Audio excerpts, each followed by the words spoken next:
Seterusnya, genre apakah yang digunakan di dalam Hikayat Raja Pasai?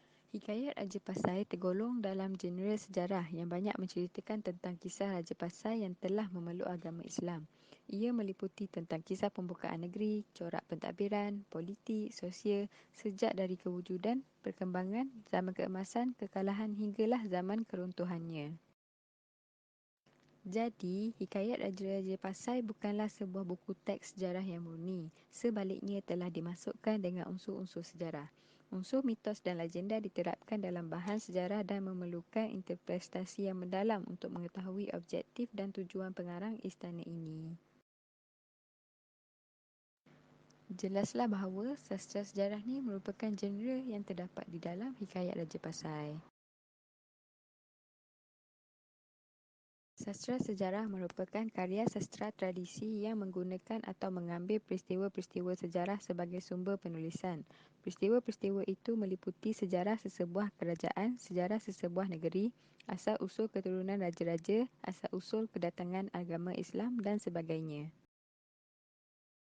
Peristiwa-peristiwa itu ditulis dengan memasukkan ciri-ciri sastra yang dapat dilihat dari segi teknik penceritaan, bentuk dan bahasa bentuk ayat. Sastra sejarah lazimnya ditulis dengan menggunakan judul yang dimulai oleh hikayat, silsilah, sarsilah dan tawarikh. Penulisnya dilakukan oleh golongan elit istana atas perintah raja. Seterusnya kita pergi kepada tujuan sastra sejarah digunakan dalam karya sastra. Karya sastra yang bercorak sastra sejarah dikarang untuk kegunaan istana dan kegunaan orang-orang bangsawan Melayu.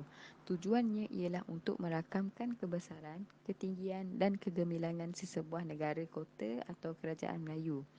Ia juga untuk menunjukkan kepada bangsa lain akan kebesaran bangsa Melayu. Seterusnya kita pergi kepada ciri-ciri sastra sejarah. Sastra sejarah ditulis oleh individu yang berkhidmat di istana atas perintah raja. Isi sastra sejarah memberikan gambaran yang berlebih-lebihan tentang seorang raja atau sebuah kerajaan. Gambaran itu juga bersifat dongeng dan luar biasa kerana berlaku tokoh tambah dengan memasukkan unsur-unsur mitos. Akhir sekali kita pergi kepada struktur cerita sastra sejarah.